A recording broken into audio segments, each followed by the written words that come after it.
E vamos para mais uma análise semanal do mercado cripto. Para quem não me conhece, meu nome é Fernando Pereira, eu sou gerente de conteúdos da Bitget, uma das 5 maiores corretoras do mundo hoje. E começando pelo nosso calendário econômico, nós temos 3 dias de notícias importantes essa semana, que devem trazer bastante volatilidade para o mercado. Tome muito cuidado em estar posicionado, especialmente em operações alavancadas de mercado futuro, nesses horários que eu vou te falar agora, porque com certeza a volatilidade vai aumentar e você pode acabar sendo violinado. Começando por quarta-feira, 10h30 da manhã, nós temos o discurso do presidente do Fed, Jerome Powell. Na quinta-feira, 9h30, nós temos 2 notícias importantes: PIB trimestral norte-americano e, como de costume, os pedidos iniciais por seguro-desemprego. Então, quinta-feira, 9h30, é um horário muito interessante não estar fazendo nada, estar dormindo na sua cama quietinho, sem estar posicionado, porque a volatilidade no mercado vai estar muito alta. E sexta-feira, também 9h30 da manhã, temos o núcleo de preços PCE, que também deve trazer volatilidade para o mercado. Indo para o gráfico, para quem me segue aqui no nosso querido Copy Trade da Bitget, viu que eu abri 2 operações durante o fim de semana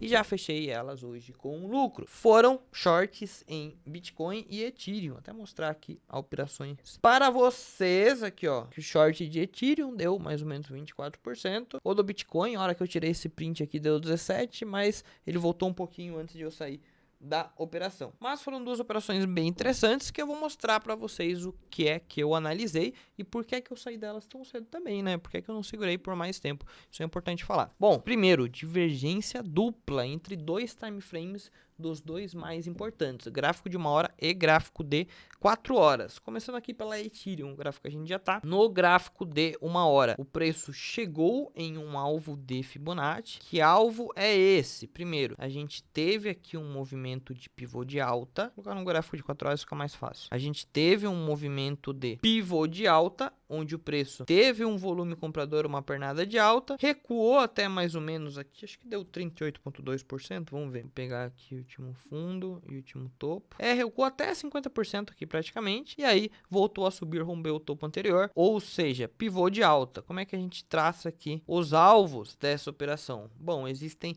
diversas formas de traçar, vou mostrar uma delas aqui que foi utilizei para essa operação, extensão, vou pegar o último fundo, o último topo, jogar lá para cima e a gente vê que o preço chegou exatamente no segundo alvo. E quando a gente traça a Fibo dessa maneira, pegando o último fundo e o último topo do pivô e não o inverso, né, que é o último fundo e o último topo do pullback, que eu já ensinei para vocês na aula de Fibonacci. Para quem ainda não viu, só pesquisar aqui no canal. Tem uma aula chamada Como Utilizar a Extensão de Fibonacci Corretamente, e lá eu ensino isso. Mas quando a gente utiliza dessa forma, o alvo mais forte fica o de 100%. O preço foi exatamente para lá da Ethereum. Perceba que a gente teve um aumento de volume naquela região. O volume estava bem acima da média aqui, e toda vez que ele ia para baixo dela, ele também caía. Consequentemente, a gente entende que o volume de negociação, nesse caso aqui a oferta, porque o preço sentia resistência nessa zona de preço, estava muito alta, então era um possível cenário de reversão. Que outros indicadores de reversão a gente viu? Óbvio, o nosso claro RSI, que é indispensável para operar reversão no meu setup, quando o preço faz um topo mais alto que o anterior e o RSI faz um topo mais baixo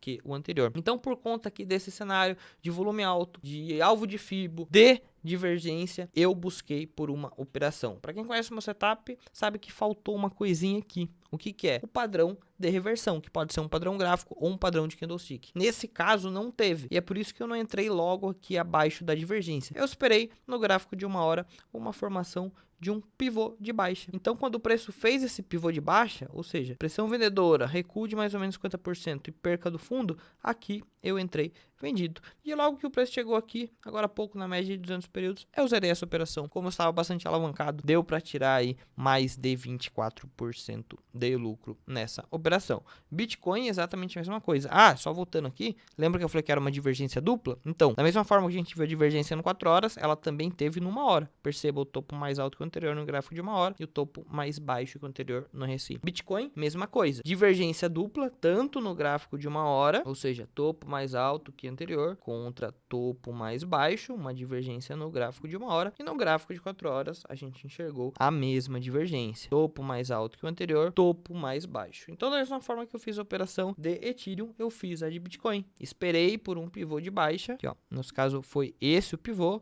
preço ele fez um movimento de baixa, recuo de mais ou menos 50%, perca do fundo. Então aqui foi minha venda de Bitcoin, também uma venda bem alavancada para um movimento curtinho, já saí dessa operação. Por que que eu saí? E agora a gente vai para a análise do mercado spot e do gráfico diário, porque estamos em uma claríssima tendência de alta. Então não vejo motivos para estar shortado por muito tempo, apenas operações de curto prazo. A gente saiu no gráfico do Bitcoin aqui desta bandeira de baixa, rompemos ela para cima, eu tracei os alvos para essa bandeira, pegando último fundo e último topo antes do preço reverter, joguei lá para cima e a gente chegou no primeiro alvo aqui de Fibonacci em 30.701. O que acontece geralmente no primeiro alvo de Fibonacci? A gente tem uma pressão vendedora forte o suficiente para o preço fazer um pequeno pullback, mas normalmente ele volta a subir e vai buscar o segundo ou o terceiro alvo. E esses são meus alvos para o Bitcoin agora nas próximas semanas, que ele vem aqui para a região de 32.094 a 34.348. Não sei se ele vai chegar no segundo alvo, vai parar por aqui, ou se ele vai chegar no terceiro, mas a probabilidade maior é que seja em um desses dois. Então eu espero agora o Bitcoin um pequeno pullbackzinho para que a gente continue um movimento de alta. Essa é a probabilidade maior. É por isso que eu não vendi Bitcoin, por exemplo, no mercado spot ainda, tá? Então, para quem segue a carteira sem enganação,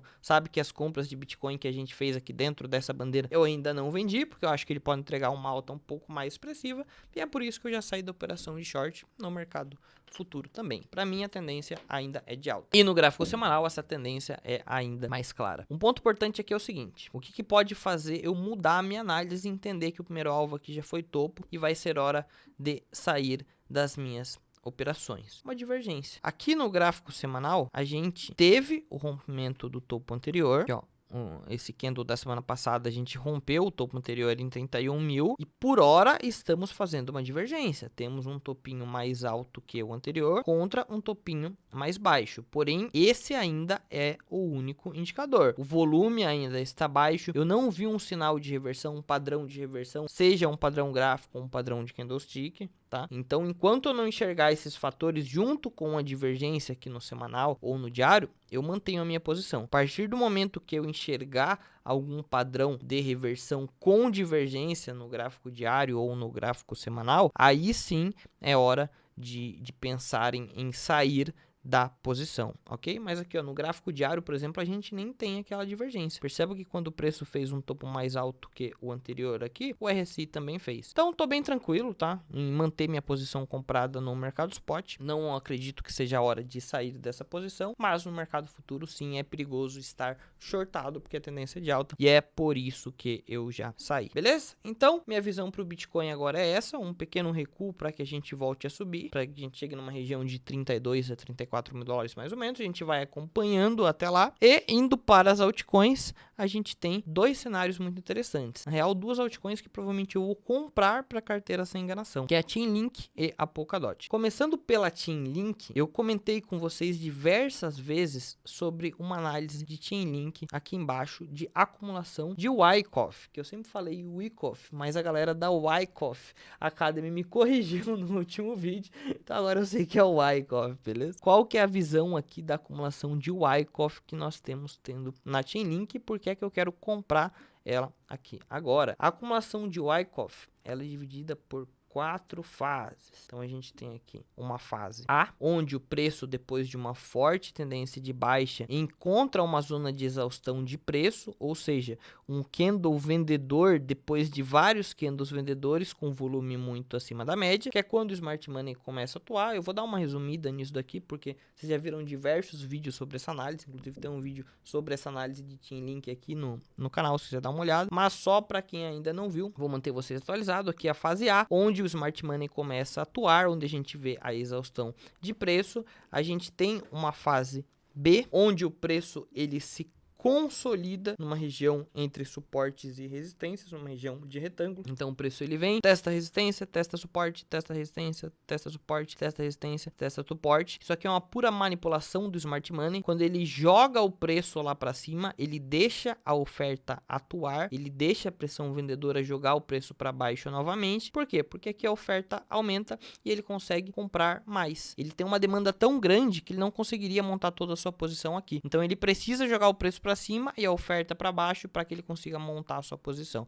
Então é aqui a fase B. E na fase C, uma das fases mais importantes, a gente tem o Bear Trap, que é quando o preço ele vai lá perder fundo e aí a pressão vendedora, a oferta chega no seu auge, porque na perca do fundo a gente tem um stop de muita gente acionado e aqui ele monta a sua posição final. Aqui ele consegue suprir toda a sua demanda. E é, na minha opinião, a formação que estamos fazendo agora. A gente teve a perca de fundo aqui no gráfico semanal da Chainlink e rapidamente nós voltamos aqui para cima. O que eu entendi aqui nesse cenário? Que o Smart Money que estava montando sua posição aqui desde maio do ano passado deu a sua tacada final. Eu gostaria de ver um volume mais expressivo, que é comum aqui da fase C de Wyckoff. Por hora ainda não vimos, a gente ainda pode ver, mas já tivemos uma fortíssima divergência aqui no gráfico semanal, porque quando o preço ele fez esse fundo mais baixo que o anterior, nosso RSI fez um fundo bem mais alto que o anterior. Então acredito que a acumulação aqui de Chainlink já está numa reta final. Eu já comecei a comprar Chainlink aqui dentro da fase B, vocês sabem, na carteira sem enganação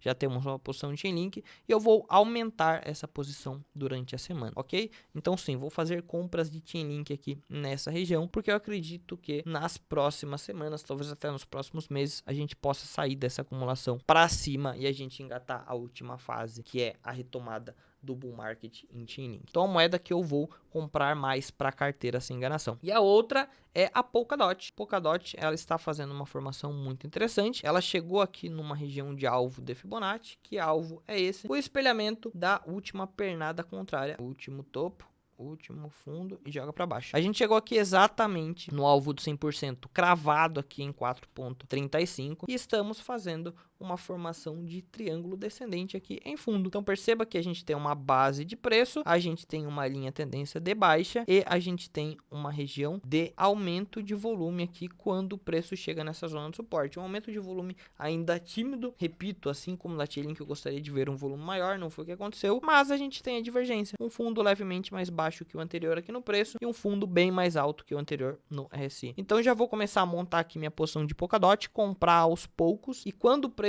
romper essa linha tendência de baixa, ele sair daqui para cima e fazer um pivô, aí eu aumento de forma mais expressiva aqui a minha posição. Mas por hora já farei algumas compras de Polkadot aqui nessa região de suporte. Então são dois ativos que vocês verão eu comprar nessa semana. Para quem quer acompanhar as movimentações da carteira sem enganação, é só me seguir no Instagram, @fernandopereira.eth. Eu posto tudo lá, posto todas as compras. E para quem segue a carteira sem enganação no CopTrade Spot também vai ver essas compras sendo feitas automaticamente na sua carteira. Bom, essa análise de hoje, espero que vocês tenham gostado desse vídeo. Se gostou, deixa aqui seu like, não se esqueça de se inscrever no canal e comenta aqui embaixo quais ativos você quer que eu analise na próxima semana. Até a próxima, valeu!